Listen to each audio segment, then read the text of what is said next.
Hello, and welcome to Running the Table, the podcast where we run through everything on the table in the world of sports. And as we make our way through the divisions of football, previewing each and every single one of the teams, we take a stop to the NFC East, one of the more interesting divisions in the NFL, in my opinion. So, Tim, you ready to go?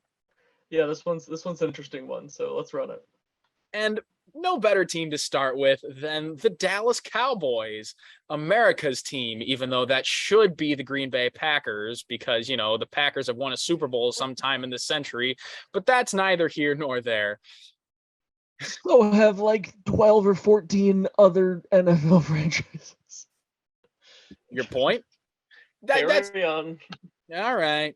Well, last year they went 12-5 and quite literally eliminated themselves from the playoffs at home against the 49ers. Mike McCarthy is back for another year as Dak Prescott, Zeke Elliott, and CeeDee Lamb, they line up for another year of Dallas Cowboys football. Oh boy. Dak Prescott has proclaimed this year the golden year. But I ask you, Tim, and all of the Cowboys fans across America, what makes this year so different from any other year? What's changed? And my thing is nothing.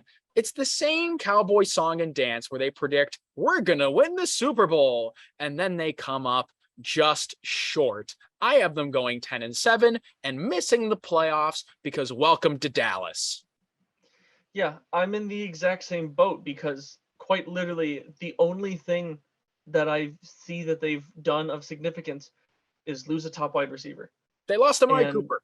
None of the additions they made really made up for that, nor made up for any real missing pieces in a different position. I don't really see any rookies that I'm that excited to see out of them. But Tim, Jalen Tolbert from South Alabama.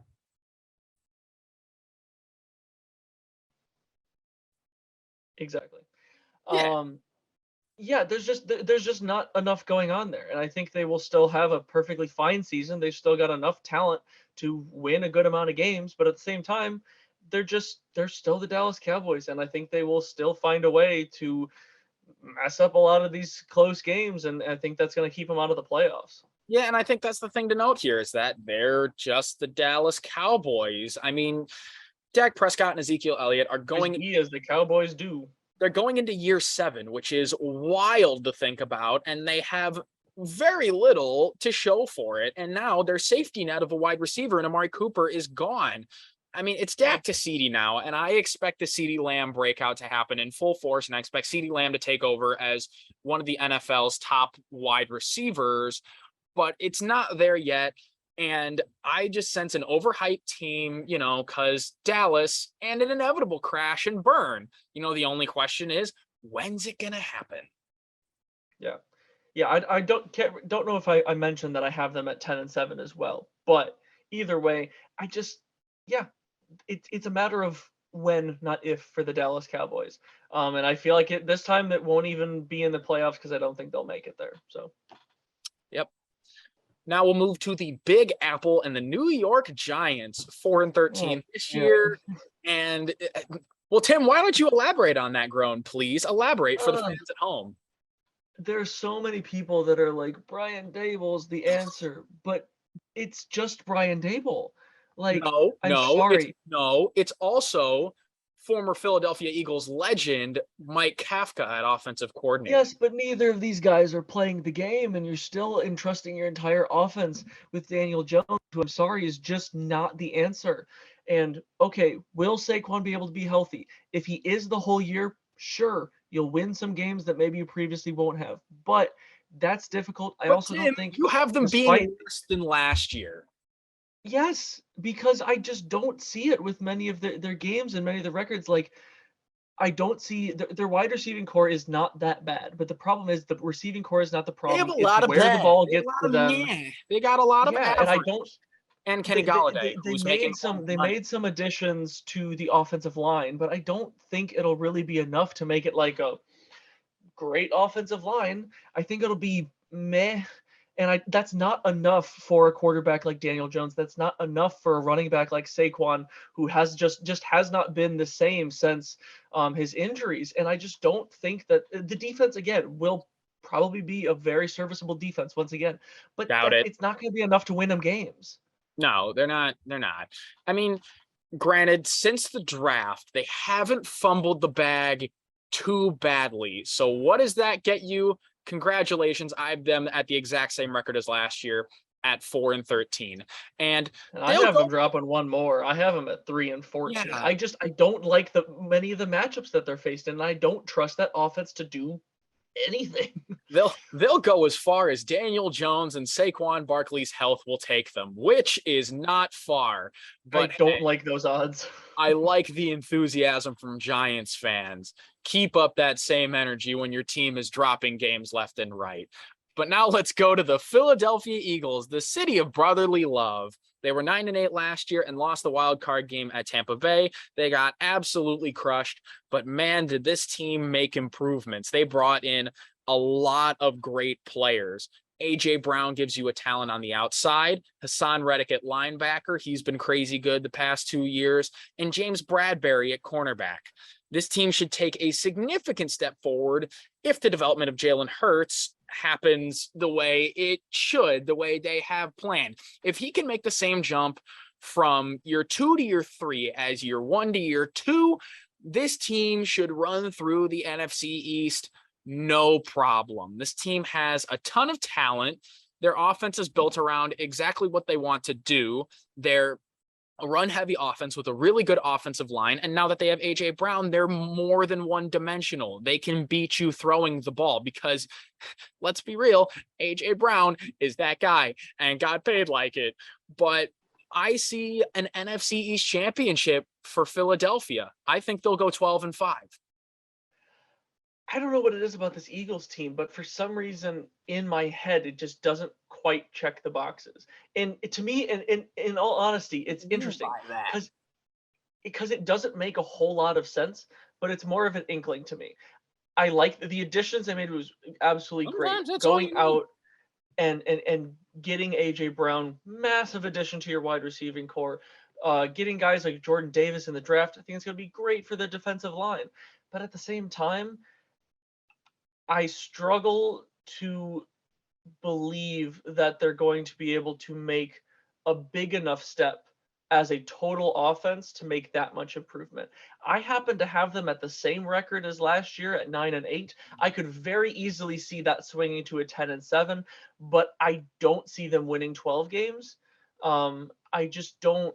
I don't see enough of the pieces falling together. I think Jalen Hurts will have flashes of great performances, and that's what's going to make him win quite a few of their games. But I Well, also think he's going to be here's the thing. mediocre. You have them at 9-8, and that means the Cowboys are making the playoffs, unless you have Washington winning the division, which you don't.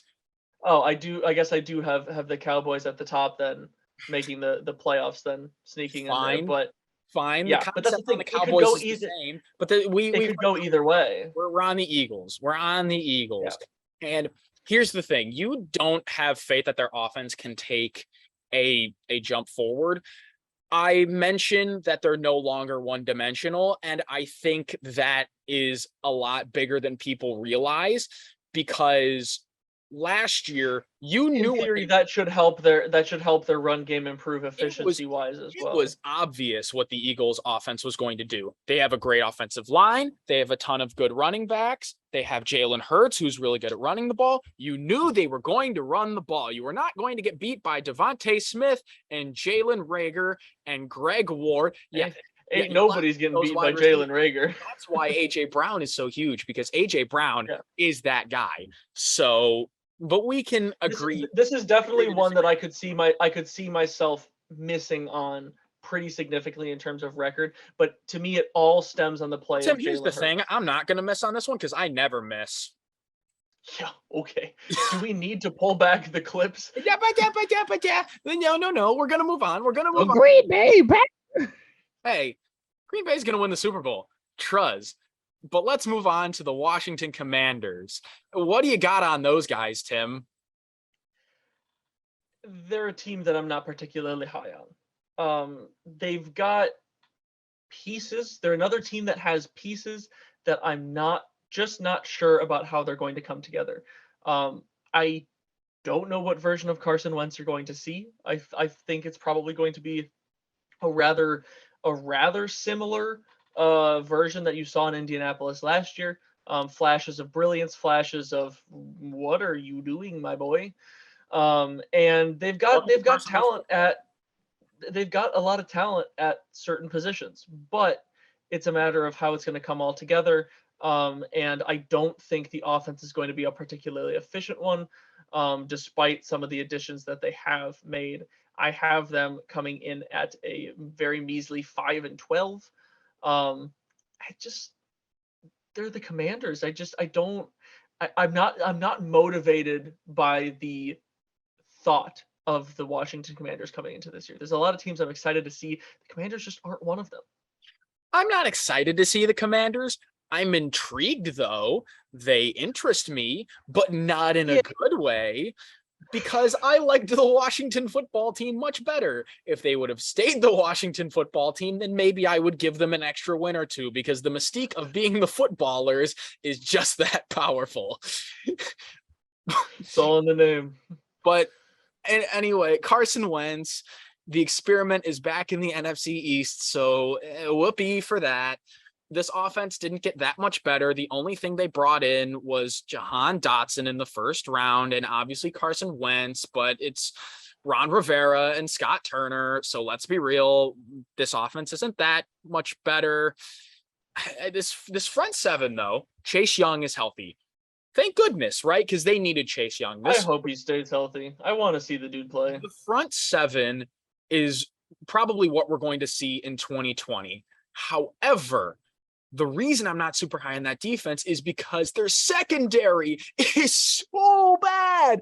It's so bad. It is absolute dog water. I really feel like they have a good chance of getting torched at a lot of opportunities. Oh, they did last year. They ran out Kendall Fuller, William Jackson, Benny St. Juste, Cam Curl, and Bobby McCain, and did nothing to address it.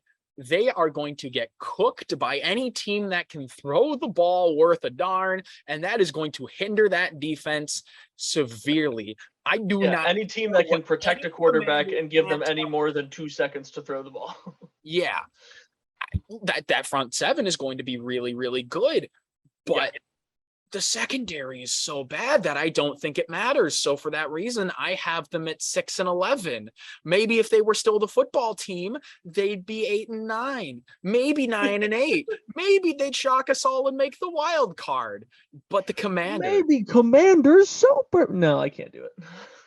You cannot say the Commanders are going to the Super Bowl. It just doesn't have the same ring as the Packers are going to the Super Bowl or Steelers going to Super Bowl. See, it's not the same, but that's all we got for I think the same outcome regardless. The NFC East is such an interesting division, and I am intrigued for many different reasons, obviously, as we both said. But we're going to continue our torch around the league as the football season closes in, and we can't wait for it because it's going to be really interesting. So if you want more stuff from us, like and subscribe because we have a lot of stuff coming. And until next time, we out.